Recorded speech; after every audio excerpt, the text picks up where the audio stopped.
Hello there, ladies and gentlemen, and welcome to another episode of Cookiecast. Today on Cookiecast, it's James Plays Episode 2. Today we're discussing the game Darkest Dungeon, something I've recently picked up, but JK has been playing for quite some time. So it's a veteran and a newbie reviewing the game Darkest Dungeon. So see what you think to this. This is Cookiecast, James Plays Episode 2.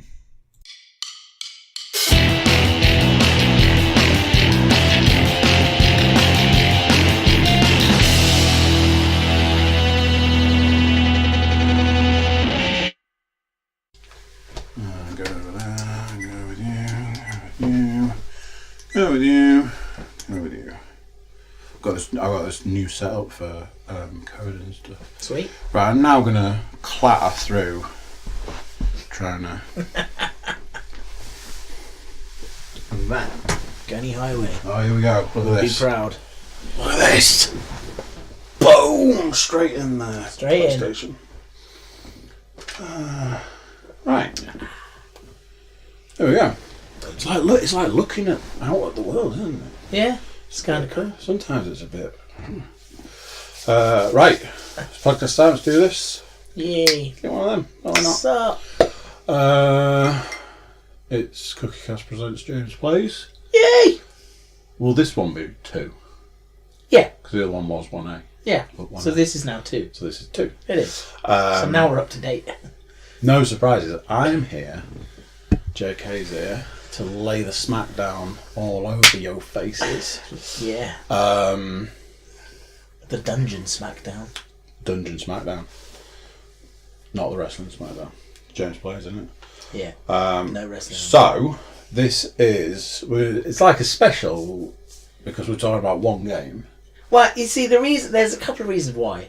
One, because I feel that this game needs to be talked about, even though it's quite old. And 2, because there are so many indie games coming out this year, I feel it's a good way to big up a nice little indie company at the same time. Yeah.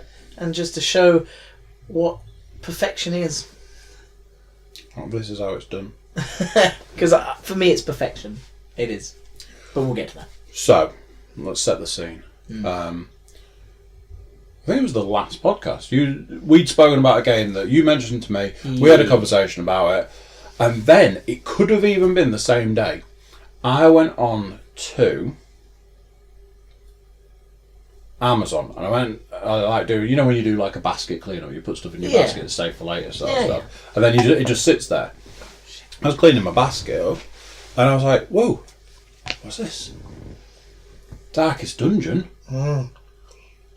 Reduced from, I think it had been in there at 25 quid. Yeah, it's still advertised for 25 quid, I think. Reduced to £13, £12.99. Here's a little tip: if anyone's got an Apple, a Mac, or a MacBook Pro, it's £4.99.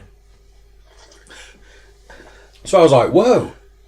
Don't know why, but I randomly thought I'll just check game, which I don't think I've ever said in my entire life while sat looking at Amazon.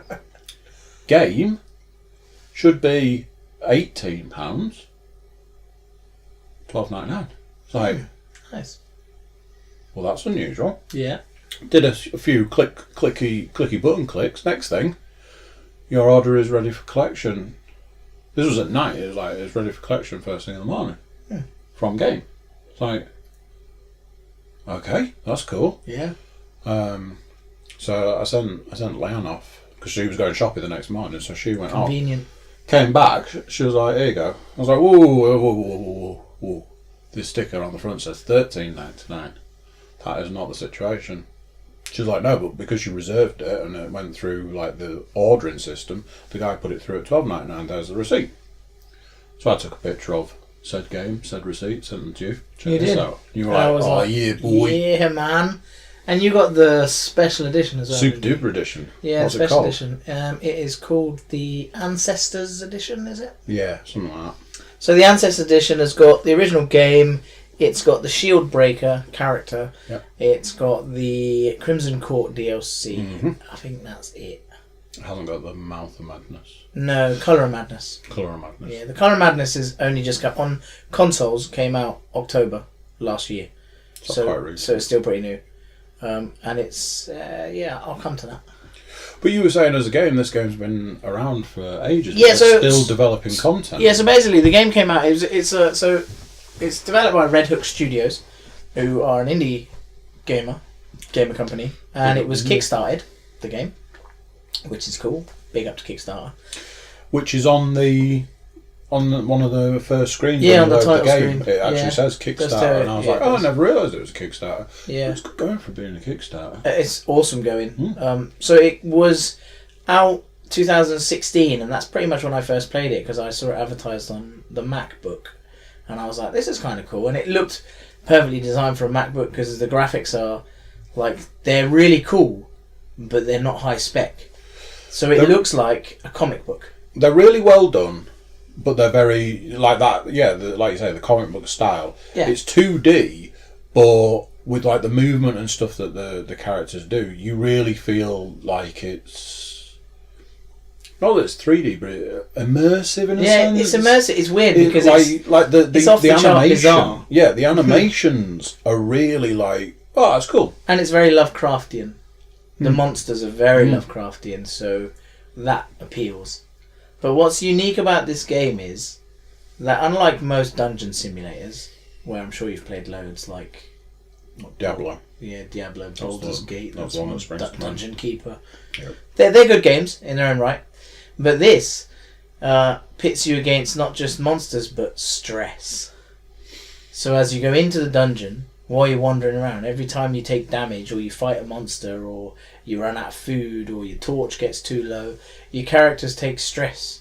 When their stress gets to a certain level, they can become afflicted or virtuous, which is kind of cool. So if you get the gold thing, they're like double hard. But that's really rare.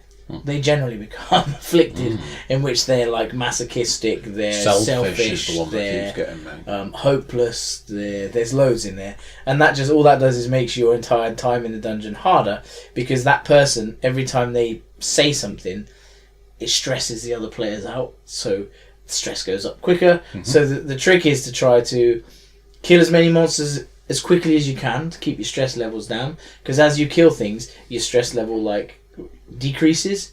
You get like a little bonus, so that helps you go through and kick ass and get to the end, collect as much money as you can, and try to build up your characters. So you've got levels 1 to 6, or 0 to 6. 0 is when they've got obviously no skills. 6 is when they've got most of the skills. And the hardest dungeon, where you have to go after the Shambler, that is a level 6 dungeon. There was an achievement called Lambs to the Slaughter on the Xbox, where you have to take 4 level 0 guys into the level 6 dungeon, which I did. They lasted about a minute and a half, possibly. And in that time, one of them actually had a heart attack. That's how stressed out he was. I've had a couple of people. So if your stress goes, so you get a set of stress, goes up, gets afflicted, and then it kind of starts again. And when it gets up to that level again, it drops all your health down, and then you've got another 3 bars before you have a heart attack. Or you can, the cool thing about it as well is you can retreat at any time. But retreating has a penalty of stressing you guys out. They get additional stress. They do get additional stress. But when you go to your town, you can essentially get rid of the stress. They can do activities. Like Rest and Real, it's like R&R, isn't it? Yeah. You can send some of them off to the pub to drink away, Yeah, to gamble, to do there's whatever. the brothel. You can send some off to the church to pray away the stress, or one of the guys whips himself. Yeah, he does. Yeah. And then there's another place that's like a hospital. Yeah, so that's to cure disease. So within the game, you can get certain diseases, and diseases generally affect your characters quite majorly. So the hospital can clear the diseases. The other thing it does is all your characters develop traits as they go through the dungeons. Yeah. So good and bad traits. You can lock the traits in. Exactly. Yeah. You can also cure the traits. So if you, for example, say you do one of the missions, your guy can come out and he'll be a cove tactician, which means he's very good in the coves. But he might be a tippler, in which case he can only get stress relief by drinking. So that may or may not be bad, but often if you need that guy on a mission and he can't get into the bar because it's full, well then he's out for a couple of times. What you can do is go into that hospital and fix it. I will say, however, that until you upgrade that hospital, you're looking at 5,000 it's gold loads to of fix money. one. At the moment, it's costing me 1,200 to fix those, which isn't too bad. So money is a massive factor. You have something I didn't realise until I'd played it really twice. Was it was like, oh, buy yourself some food. Buy food replenishes health. There's no surprise there. Buy some bandages. Buy a shovel. Buy this, that, and the other. So I was like, yeah, cool. I'll buy like 10 of them, 6 of them, 5 of them. I'll get 10 of them. You need torches. So light is a thing. Yeah, so I bought loads of torches. It is. However, there are some traits where your characters fight better in darkness. Yeah, some of them prefer the dark. It's worth getting together a team that can deal with just that, because it saves you some gold. So on the first one, I'm buying all this stuff. It's like, if I don't use it now, I'll use it later. No, that's not a thing. You can't stockpile. So you have to buy your provisions before every mission. Yeah. Because they don't roll over or anything. Which I didn't realise until the second time. You do get money back, though, if you don't use them. Yeah. And the second time, I'm like, why is it asking me to do all this? Can't I use my inventory? No, there is no such thing. So money's a big factor in that game. It is. And at the beginning, it's quite difficult because you want to do loads of stuff. Like, you start off with 4 characters. So obviously the problem is that at the end of each mission, when you go back to the village, the stagecoach comes in and brings more people. So when it's at its base level, it brings in 2 other people. Mm. And so this in itself is a problem, because you need to go into the dungeon to get money and heirlooms. And heirlooms are what upgrade your town.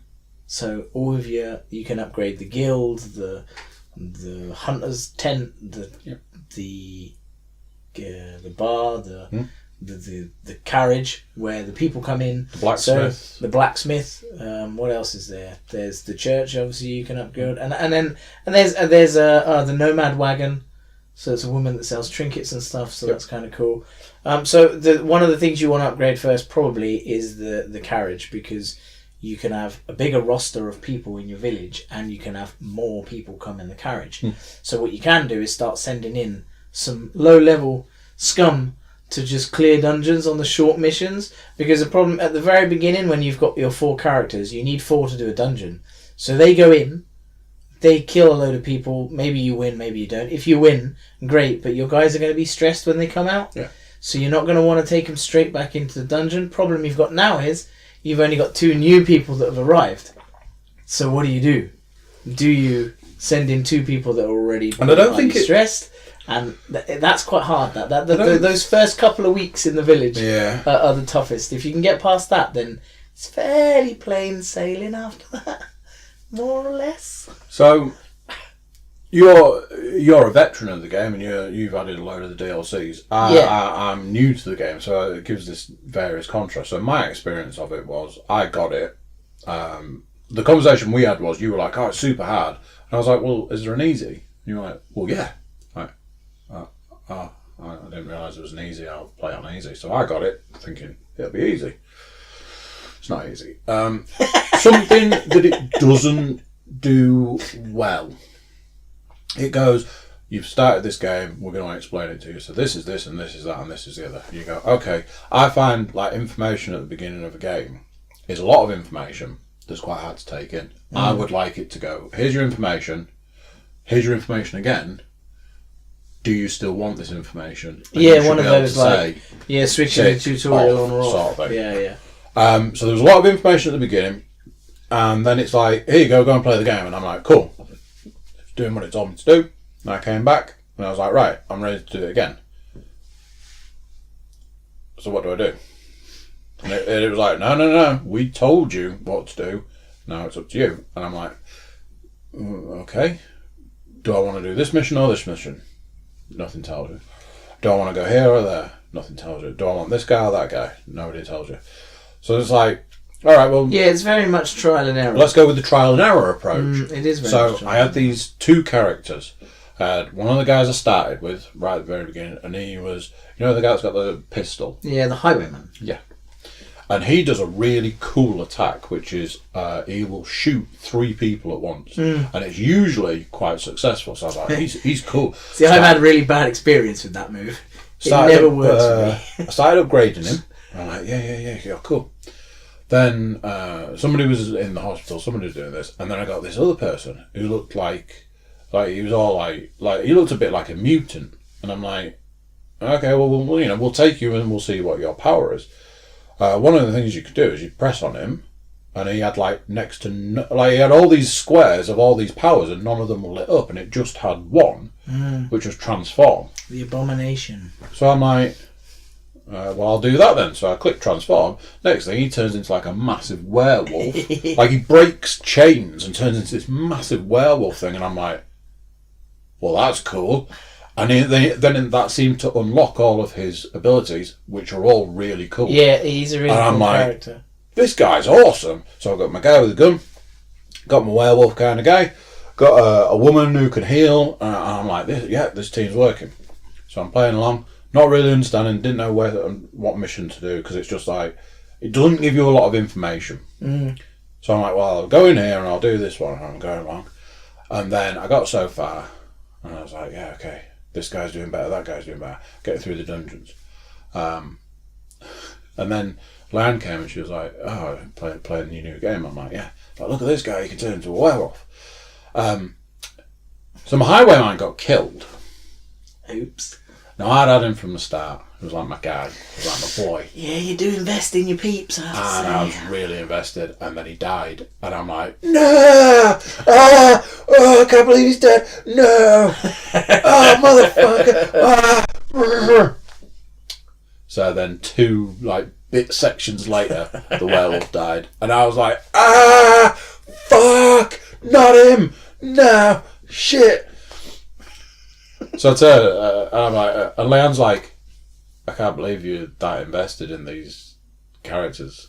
There's 2D people on the screen, and I was like, but it's pain to go through that dungeon. But I had them from the start. She was like, yeah, but they're just like, it's painful. They're just like, guys, can't you get more? And I was like, well, yeah, I'll turn up all the time. She's like, so what's the issue? I'm like, because these ones are veterans. But these guys, he was level 2. Yeah, exactly. And obviously, when somebody's calling you on something like that, and you could hear it out loud, you're like, that does sound a bit silly. No. So then I was like, well, if they're gonna die, if I'm going to invest in them and then they die, that's the wrong way to go about it. So instead, I was like, I don't give a shit about anybody. So then I was just throwing people into dungeons. They were all getting killed. I was just killing them all. At one point, I was like, you need to die, and who can you die with? You could die with that guy. You look shit. You can die as well.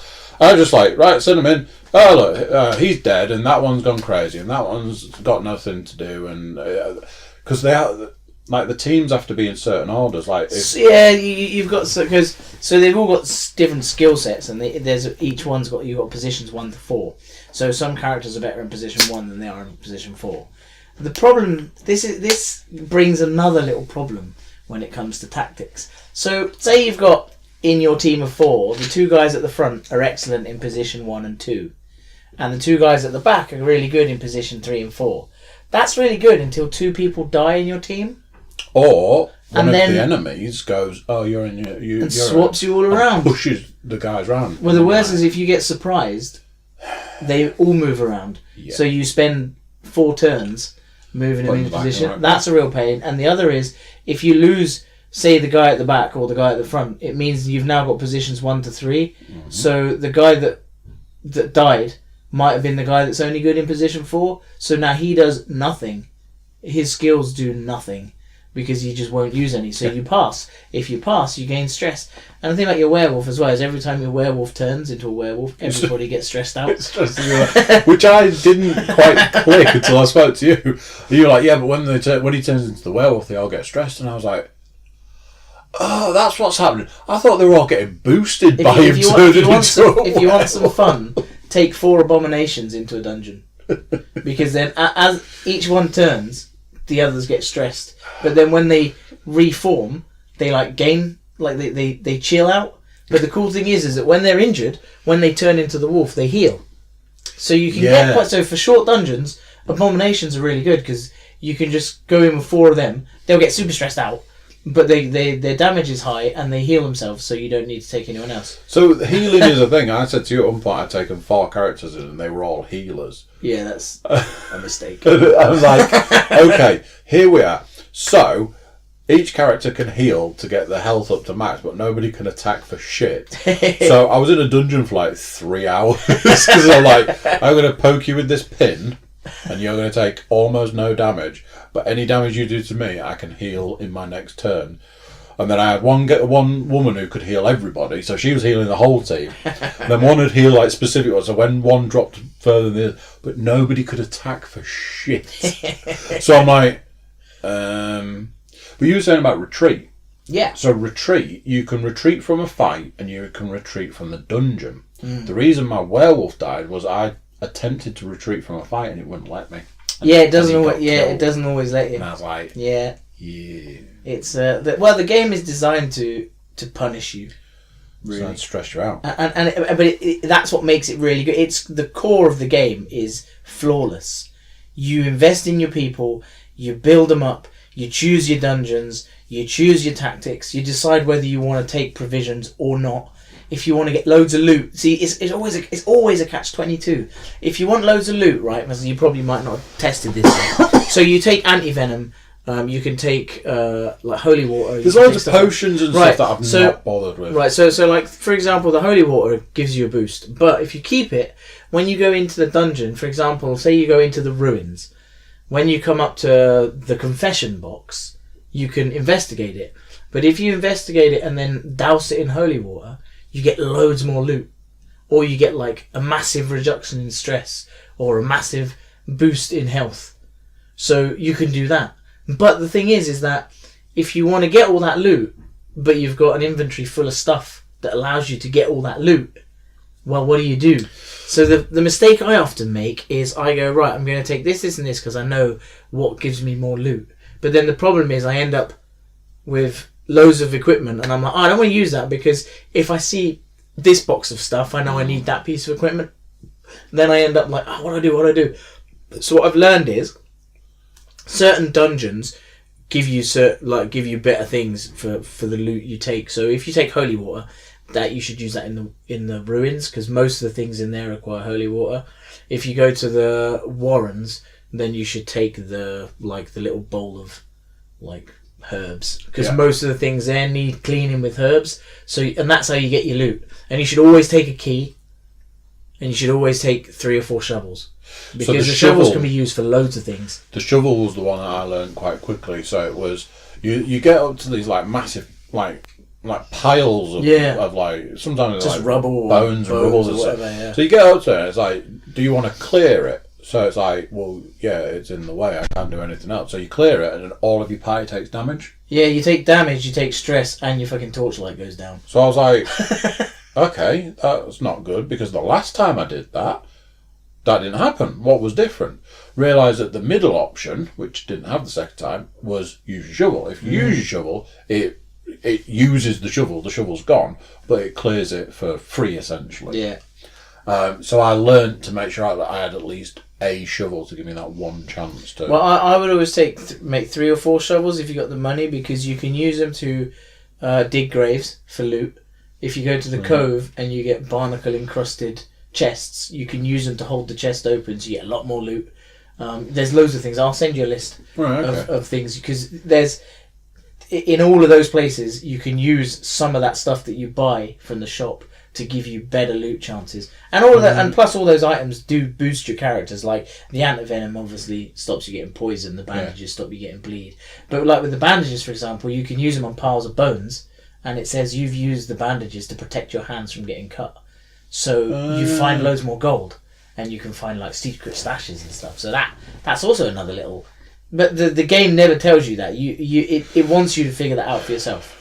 Yeah, I mean, one of the things that is quite noticeable from the start is it is a game that goes, we'll give you the basics, but we're not giving you anything else. And I was a bit like, I'm quite lost, so I'll select something and see how I get on. But then your village gets perks every now and then. Yeah. So at one point, I had a thing come and it was like, you've been given a message, and the message was that for that time that you're in the village, everything was free. Yeah. So like all your healing and stuff, all of your de-stress, whatever, was all free. So I was like, right, send everybody to go and do stuff. Filled all the slots, but then you've got no characters. So I was like, right, that's why they've done that. Every now and then you get a message that's like, somebody has arrived on the stagecoach who's like super cool.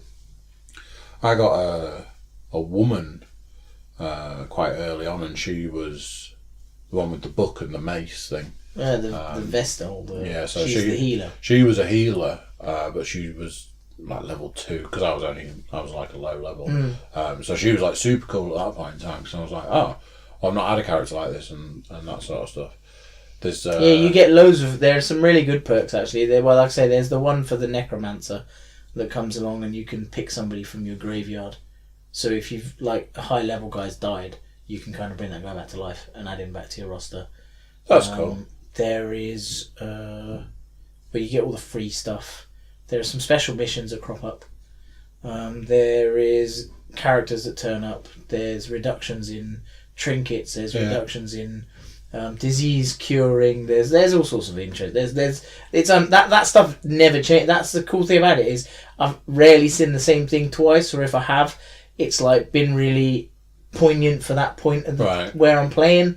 So like one I've had a few times is where any level character can go into any dungeon. So if you've got a bunch of low level people but you've got 2 really high guys, you can send them into like a really low dungeon and absolutely rinse it, get all the gold you want, and everyone lives. So that's really cool because it means that usually if you've got a level 5 guy and you want to put him in a level 2 dungeon, he just goes, this is beneath me. I want a test of my skills. Wow. So you can't do that. So you get when you get to level 0, 1 and 2, you can do like green dungeons. Yeah. 3 and 4 is orange dungeons, and then 5 and 6 is red dungeons. So that makes a big difference to what you're going to do. Because now I've got characters at level 5, but I don't have enough characters to do a full dungeon. I've got like 2 level 5 characters. And although I can put a level 4 guy in the dungeon, I know he's going to get obliterated. So I'm like, what do I do? What do I do? So I just kind of wait it out. But I was moving on to the Crimson Court DLC. So that one I've got has got the Crimson Court. The Crimson Court in. Yeah. But when you start the game, it comes up with this list, and it's like all 4 things were selected. So this is part of the, like what you get as that addition. And it was like, you get blueprints to build additional buildings. Cool. You get this character, which you normally wouldn't have. And I think the other one was just another type of character. Like, all right, cool. But the top one was the Crimson Court. So I'm like, right, okay, I'm ready, let's go. Pressed it, and it was like, ooh, hold on, my friend. You have the Crimson Court DLC selected, and you've never played this game before. Don't do that.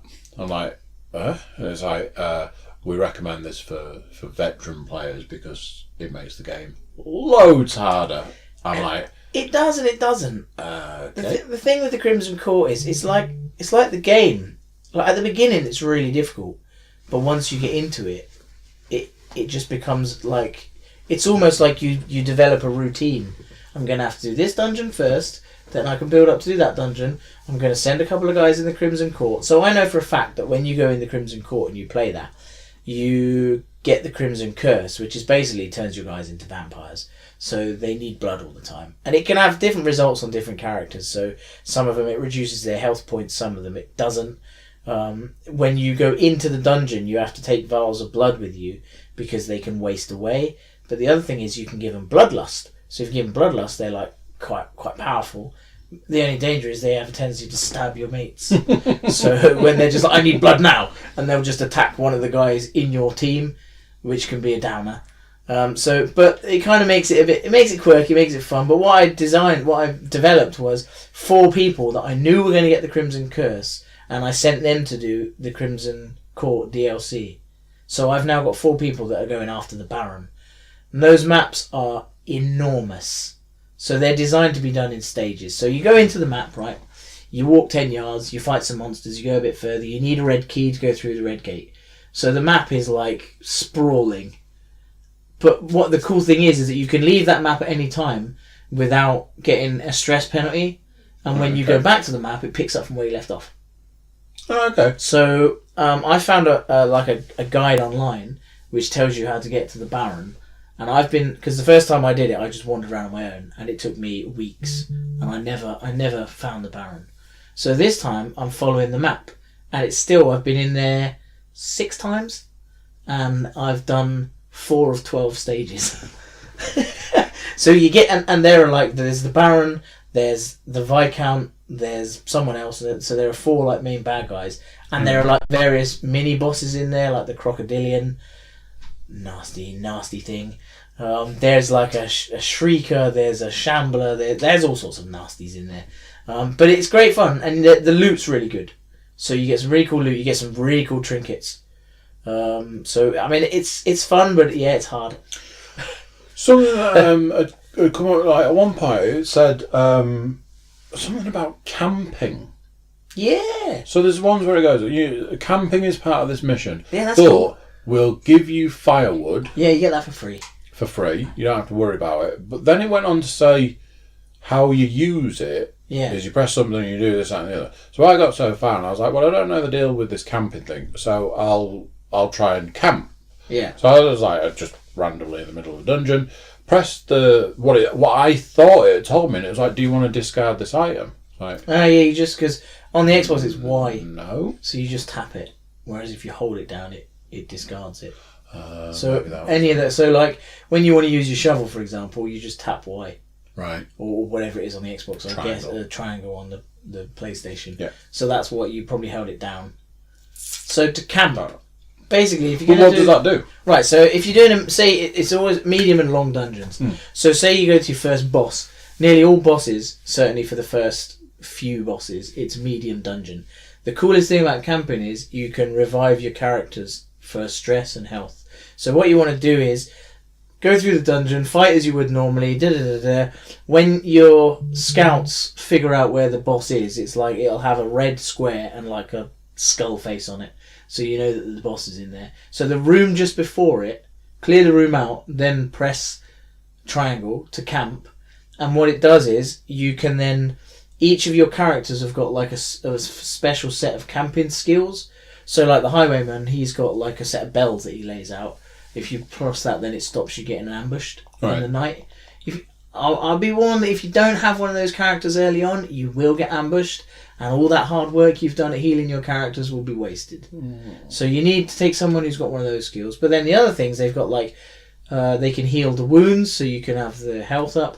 They've got de-stress moves, so if you take the healer, if your characters are religious, she'll do tons of de-stress work. So basically you can fight, be ready to pop, but then by the time you've camped, you can be fully healed, have your stress levels really low, and then go and kick the boss's ass really easily. So that's what camping's for. It's basically a chance to revive your characters before you go into some major shit. Okay. So that's fun. And then if it's a dungeon without a boss, it just gives you a chance to wander around and do it without too much stress. You can kill loads of monsters, then camp, revive a bit, go a bit further. It's kind of cool. Yeah, it's fun. Cool. Which leads me on to the Colour of Madness DLC. So that version of the game that I got doesn't come with that. No. I think I've mentioned it, but I'm not a DLC kind of guy. I got that and was like, oh, cool, it comes with X. But I knew there was the other one, and I was like, in my entire gameplay history, because obviously I'm an old school gamer back when games were, full games. Done. Yeah. I was one of the people that was when The Witcher 3... You played The Witcher 3 later, didn't you? So I got The Witcher 3 at release, and there was a little red card thing in it that just talked about, this was their passion, and they really wanted it to be for the players, and all of this stuff. And then it went on, and it was the next 150 things that are released by us will be free. Yeah.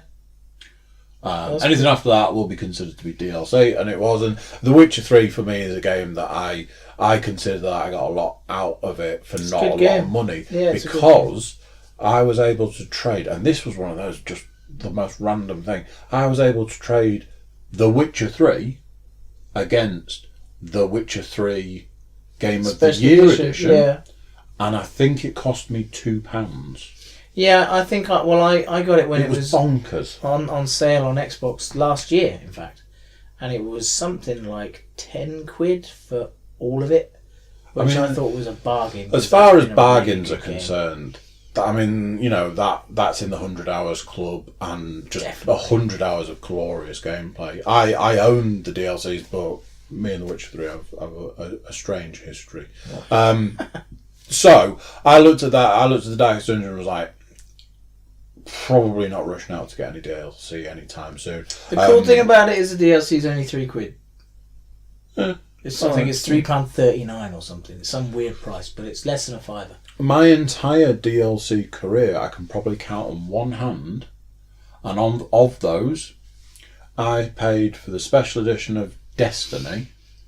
And because I paid for the special edition, no, it wasn't the super duper special edition, it was like the mid-range one. I got the season pass for free, which gave me 2 DLCs for free. I've only ever played one of them, so there's that. The one that stands out is one that I actually paid money for, because I just point blank refused, and that was when we were playing Ghost Recon on the Xbox One. Yeah. And I was like, you know what, this game, I bought this game twice, so I'm prepared to spend. And I think it was because it was discounted at that point. And it was very good. And the DLC is very good. I mean, even looking there, it's like I'm just looking at your pile right now. I think there was a He has a huge pile. It's there was like a Batman, ginormous pile. a Batman that I might have got. Trade them in. But I just don't do DLC. But anyway, so the Mouth Colour of Madness. Colour of Madness. So Colour, I keep getting because Mouth of Madness is a film with Sam Neill. Maybe it's because I watched Event Horizon the other day. Could be. Yeah, so Colour of Madness, got brain freeze there for a second. It was £3.39. Basically, this opens up a new area, which is the farmstead. So the story is, in true Lovecraftian style, the story is that a huge comet crashes just outside your town on the miller's estate. So you go over to see what the miller's estate is all about. There's like a big weird stone. You press the stone, you go through the portal, you fight waves of monsters. It's a bit like Horde mode. Like, you kill the monsters, and as you get to each wave, you go into another. There's like this weird stone appears that sucks you into time and space, and you fight more monsters. The stone sucks you out again. You fight some more monsters, sucks you out again, and then you fight the miller, who's the boss. So far, I've got to the miller, and that's it. I've not been able to kill him. Alright. But it's another one where you can leave the dungeon when you like, and there's no stress penalty. The problem with it, see, this is a cool thing and not a cool thing. So you get more buildings in your districts to open, so that's cool. That's one good thing. And you get the Nomad Wagon adds a new character to it, where when you complete these missions, you get crystals. You can exchange the crystals for super duper weapons. So they're not all super duper, but most of them are like pretty cool. So like the top one I think is 220 crystals, and it's for the Crusader, and it's like a basically kill everything you look at sword, which is pretty cool. You get about between 20 and 30 crystals per run if you do the first wave, which is pretty cool. The first wave's easy because it's like a few monsters, you kill them, you pick up your crystals, you can come out and then just leave the dungeon. The problem is getting to the miller. So the first time I went for it, I had my awesome team with my healer, and what was happening was my guys at the front who were doing all the killing, their stress level's super low. The healer was doing all the healing but not getting any criticals, so her stress levels were way too high. By the time I got to the miller, she was ready to have a heart attack. So I was like, okay, so I'll change the plan. See, there's another thing where the monsters turn into crystals when you blow them up, and whoever destroys the crystal, you get a little health buff. So you get like 4 or 5 health advantage. So if you're the one doing all the killing, your stress is down, your health is up. Great. So I was like, right, what I'm going to do then, I'm going to take an all-killer team. So I did that, and it worked up until about the 3rd wave, which is the one before the miller. They were looking a bit ropey. Then the miller arrived. I could not touch him. He was pulling up people left, right and centre. Then he'd turn a guy into a shield. Had to kill the shield. then he was throwing stress at me, and it was like 25 stress each person. And I was like, shit, and I was killing and hacking away, and the miller's health was like this long, and I think I got it to about there. And I was like, okay, I'll leave and come back later. So now what I'm doing is I'm doing the waves to build up the crystals, because I'm thinking you need the super duper weapons to be able to take him out. And then I don't know. And then after you've done the miller, there are like more things to do, but I've not got that far. But it's trial and error. Like, it doesn't. You don't have to really take anything in with you. It doesn't really cost you anything. The problem is you don't make any money on it. You don't get any money for killing anything. You only get money if you complete it. But you can get a pretty much guaranteed 25 crystals every time you do that first wave. So you could, just do the first wave. Yeah, do the first wave over and over. Get the crystals, build the weapons up. And I'm sure the weapons will be useful in other dungeons. So there's that.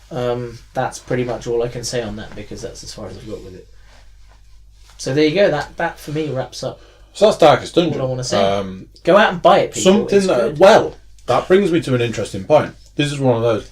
Sometimes I'm like, should have probably had this conversation before doing the podcast. Probably. And then there are times that I'm like, should have done it, but it's also good to have that conversation on the podcast so people can see the process of things. Yeah. So, I was thinking, maybe you should have a scale. So, we can sit here and go, Darkest Dungeon is great. It's 8 out of 10. Oh, okay, yeah, we can do a scale. It's 3 out of 5. Okay. Other sorts of scales are, there was the worst game of the year buy that we did last week. Rent, avoid. Oh yeah, There was okay. a thing like that. Yeah. Um, Well, I like buy, rent, avoid. You know why? Because I have a tendency to complete games really quickly. So I'd often be like rent. But what I was going to say was the buy, rent, I quite avoid like is. that. I don't think rent is an option these days, because that was a scale from, like. Well, it kind of is, because you've got things like Game Pass. Suppose. So you could, or if you say rent, it means don't go and buy it right now. Yeah. Like when it's top price, wait for a couple of months till it's cheaper. I mean, enjoy it. I do like rent, buy, avoid. I think that's kind of cool. Right, so I'd buy this because it's really long. It's really hard to play, and you need to enjoy play. You really need to get into it. You need to do a couple of runs first of failing, and then go back to it and really get into it and enjoy it. But it's a good game to pick up, play the shit out of for a few weeks, and maybe leave it and come back to it. At this point in time, like I said to you, I think I've just decided to piss this go up the wall. But that's what you should. The game. Yeah, you should now scrap that Hamlet and make a new one. Yeah. And start again. So I'm like, well, basically, I'll just thrash it to see how things work, and then I can learn that way. And then when I do my second go around, then I'm like, well, I know what I'm doing this time, so let's do it properly. Yeah. For me it's buy, just because I think the time scale it requires to play. Some of the things you need to incorporate into your scale is like for you buy, because I mean I can't sort of stress enough that game cost me £13. Yeah, cheap. And it came with like 4 parts of a DLC. Well, like I said, if you've got an Apple, it's £4.99. Yeah, I mean, like what the fuck? But I spend more on coffee. Bear in mind that it lasts me 30 minutes. There's a whole studio creating this game as well for £4.99, which is kind of where it started. Yeah. Like, I know it's more expensive on the console, but it was still at top price. It was still £24, which is still cheap for a game, and you definitely get your money's worth if you like a challenge. When we got back earlier, Lauren was saying that she'd seen it available on the Switch, and you were saying it's just come out on the Switch. Yeah. And they're saying it's £25. Now, £25 is a lot of money. You think indie game Kickstarter, it's not a new game. No. But the key to that bit is it's a Switch game. Switch games are super expensive. Yeah. Like, Switch games come out at £60. Really? And you're probably not going to see it much cheaper than that. Right. Unless, I think the only ones that are like that on price are the ones that, like, I don't know how much Doom will be on the Switch. Because obviously, everybody's had their money out of Doom through the PlayStation and the Xbox. True. So then but then look at my brother. My brother bought a Switch, and the first thing he bought for it was Skyrim. and he's got the Skyrim on the PlayStation. I think he had it on the Xbox as well. But he just loves the fact that you can sit on the train and play Skyrim. And that's one of those things, you know, if you're the kind of person that goes, well, the portability aspect of it is key for me, that makes a lot of sense. As far as Darkest Dungeon, I would say buy it because of the fact that, you know, even if you're paying £25 for it, it's probably got 25. I work on a scale of if you pay £25 for something and you use it 25 times, it's actually cost you £1. I used to sell all sorts of things like that. Oh, it's £500, but if I use it 500 times, it's only cost me £1. £1 each top. Well, yeah, that's the way of looking at it. For me, it's going to be based on longevity, and this game definitely has longevity. You see, to turn it on its head, I saw a thing. I was on the PlayStation Store the other day, which is not something I often do because it's almost pointless. There's a sale on at the moment. No surprises, the sale's not very good. 70% off this game. It's a game I don't want. So I'm not saving any money there, am I? But I'd gone on the PlayStation Store to download some stuff from my library, so that's why I was there. I saw on there the most recent version of the Tomb Raider. I think it's Rise of the Tomb Raider. Yeah, or something like that. Yeah, I think it's $54.99. I think Tomb Raider's had its day. That game is worth £25 at best, especially if you're buying a physical copy of it. They want £55 for a digital copy of a game that's not very good. Sling it. So that's how I mean, if you want to go with the buy, rent, and avoid scale, I quite like that. We'll try that, and we'll see how we go. We can always review it. So that's two buys. Later. Two buys. Yeah, 2 bits for Darkest Dungeon. So yeah. And so endeth the Thursday cast. So endeth the Thursday podcast, which will be available on Thursday. Almost definitely. Be fine. Okay. Cool. Yeah. Sweet. Right. Later. See you next week. Bye. So next one. So 40 minutes, more or less, and we covered loads.